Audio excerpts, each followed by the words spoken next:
നമസ്കാരം, പുതിയൊരു വീഡിയോയിലേക്ക് എല്ലാവർക്കും സ്വാഗതം. നല്ല അടിപൊളി പ്ലേസാണ് കേട്ടോ, ഒരു രക്ഷയില്ല. എന്താ സ്റ്റൈല് കയറിയത് അതൊക്കെ ഒരു അടിപൊളി ഒരു കുളമുണ്ട് ഇവിടെ. പിന്നെന്ന് പറഞ്ഞു കഴിഞ്ഞാൽ റെയിലിൻ്റെ ആ ഒരു സെൻറ്ററിലാണ്. നല്ല തണുപ്പുണ്ട്, നല്ല തണുത്ത ഒരു അന്തരീക്ഷം. എന്തൊക്കെ ആയി കഴിഞ്ഞാലും അടിപൊളി, എനിക്ക് ഭയങ്കര ഇഷ്ടപ്പെട്ട്.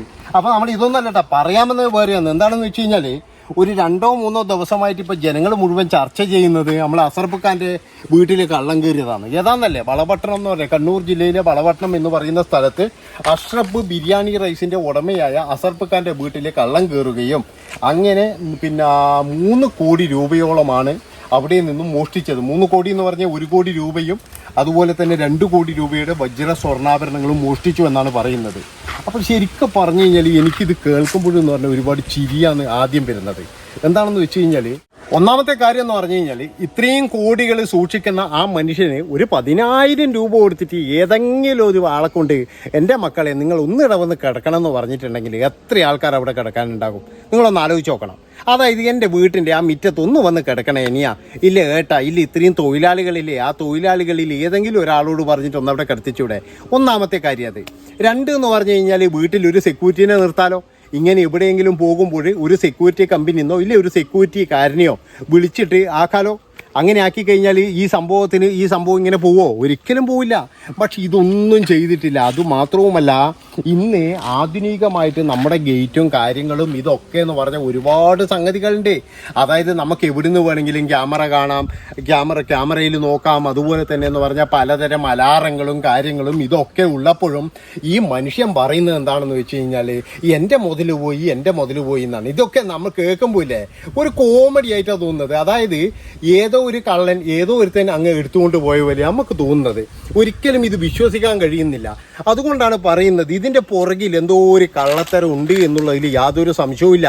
നമുക്കറിയാലോ, അതിനു മുമ്പേ എന്ന് പറഞ്ഞാൽ ഒരു മെയിൻ മുതലാളീൻ്റെ, ഒരു സ്വർണ്ണ മുതലാളീൻ്റെ ജോലിക്കാരി എന്ന് പറയുന്ന ഒരു സ്ത്രീ 5 കോടി രൂപ അടിച്ചു കൊണ്ടുപോയിട്ട് ഇപ്പം എന്തായി ഏതായി എന്നൊന്നും അറിയില്ല.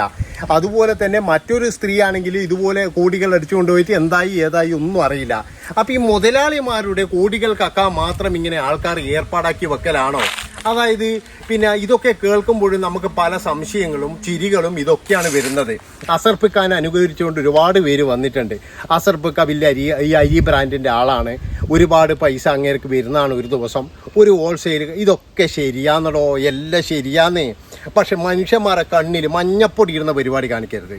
അതായത് കണ്ണിൽ പൊടിയിടുക എന്ന് പറഞ്ഞു കഴിഞ്ഞാൽ ഞാൻ വിശ്വസിക്കില്ല. മഞ്ഞപ്പൊടി ഇടുന്ന പരിപാടി കാണിക്കരുത്. അതായത് ഈ ഇത്രയും പൈസ ഒരു മനുഷ്യൻ വീട്ടിൽ വെക്കുമോ? എനിക്ക് തോന്നുന്നില്ല. അല്ല, ഇത്രയും പൈസ വെക്കുമോ? ഇനി നമ്മൾക്ക് ഭ്രാന്തായതാണോ അല്ല നാട്ടുകാർക്ക് മുഴുവൻ ഭ്രാന്തായതാണോ എന്നൊന്നും അറിയില്ല. വിശ്വസിക്കാൻ കുറേ പ്രയാസങ്ങളുണ്ട് എന്നുള്ളതിൽ യാതൊരു സംശയമില്ല. ട്രെയിൻ പോകുന്നുണ്ടായിരുന്നു മുകളിലോട്ട്. അതിലൊന്ന് കാണിച്ചു നോക്കാം. ട്രെയിൻ പോകുന്നുണ്ട്.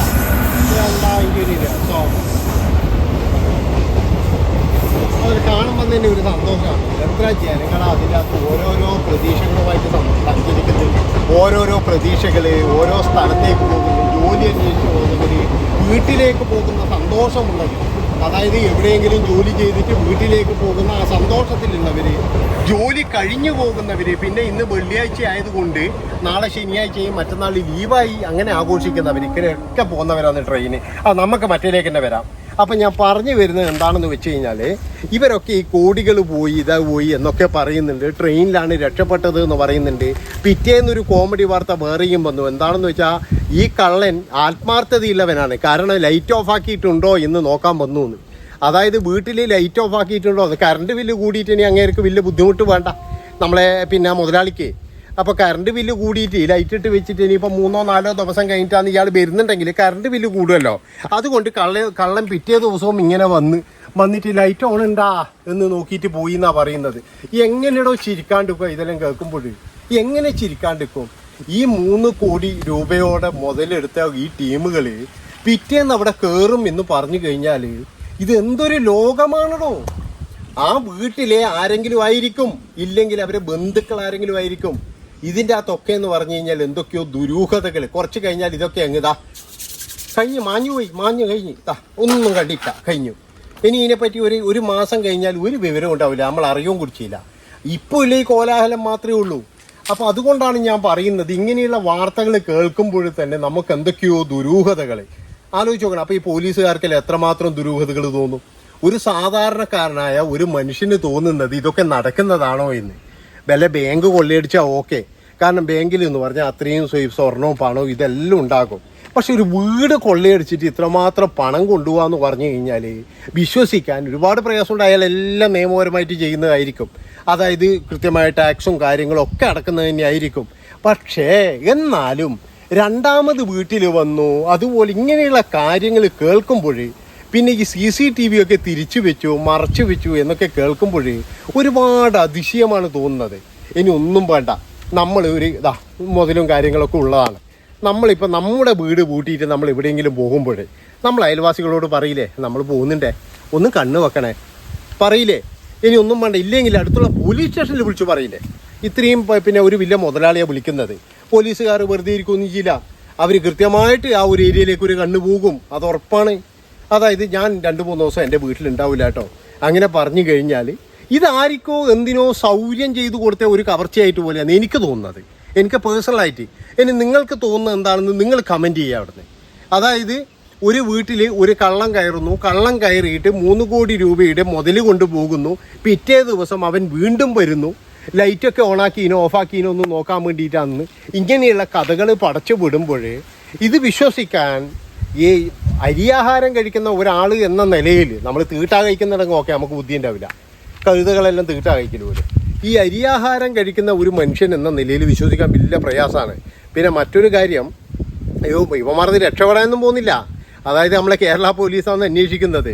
ഈ പിന്നെ നമ്മുടെ തിരുട്ടെ ഗ്രാമത്തിൽ പോയിട്ട് ഓൻ്റെ മുലപ്പാൽ കക്കിച്ചിട്ട് കൊണ്ടുവന്ന ടീമാണ് നമ്മളെ കേരള പോലീസ്. അതുപോലെ തന്നെ ഉത്തർപ്രദേശിലെ ഗ്രാമങ്ങളിൽ പോയിട്ട്, പിന്നെ ബീഹാറിലും ഉത്തർപ്രദേശിലും ഈ ആസാമിലൊക്കെ പോയിട്ട് ഗ്രാമങ്ങളിൽ പോയിട്ട് അവിടെയുള്ള ടീമിനെ പൊക്കിയെടുത്ത് കൊണ്ടുവന്നവന്മാരാണ്. എന്തൊക്കെയായാലും ഇത് പിടിച്ചു കഴിഞ്ഞാൽ ചിലപ്പോൾ പല കള്ളങ്ങളും പൊളിയും എന്നുള്ളതിൽ യാതൊരു സംശയവുമില്ല. പിന്നെ മറ്റൊരു കാര്യം കൂടി ഉണ്ട് കേട്ടോ, അതായത് ഇങ്ങനെയൊക്കെ കക്കാൻ ധൈര്യമുള്ള ഒരു കള്ളന് ആളുള്ളപ്പോഴവിടെ വരാം. അതായത് ആളുള്ളപ്പോഴും അവിടെ വന്നിട്ട് അവൻ എന്തൊക്കെ ചെയ്യുമെന്നറിയോ? ചിലപ്പോഴൊന്നാണ് ഇവരുടെ ജീവന് വരെ ഭീഷണിയായനെ. അതായത് ഇവരൊക്കെ ഉള്ള സമയത്താണ് അവിടെ വന്നിട്ട് ഈ 3 കോടി രൂപയും അതുപോലെ രണ്ടാമതും വരാൻ ധൈര്യമുള്ള ഈ കള്ളൻ, അവനെന്ന് പറഞ്ഞാൽ ഒരാളെ കൊല്ലാനും മടിയുണ്ടാവില്ല. അപ്പം അങ്ങനെയും ചിന്തിക്കണം നമ്മൾ.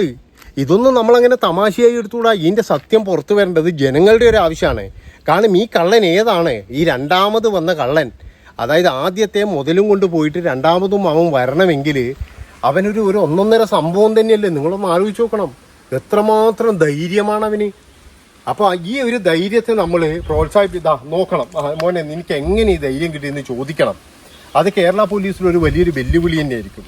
അപ്പോൾ ഞാൻ പറഞ്ഞു വരുന്നത് എന്താണെന്ന് വെച്ച് കഴിഞ്ഞാൽ, അവിടെ നടന്നിരിക്കുന്ന എന്തോ ഒരു സംഭവമുണ്ട്, എന്തോ ഒരു ദുരൂഹതയുണ്ട്, എന്തോ ഒരു കള്ളത്തരം മണക്കുന്നുണ്ട്, ശരിക്കും മണക്കുന്നുണ്ടായിരുന്നു.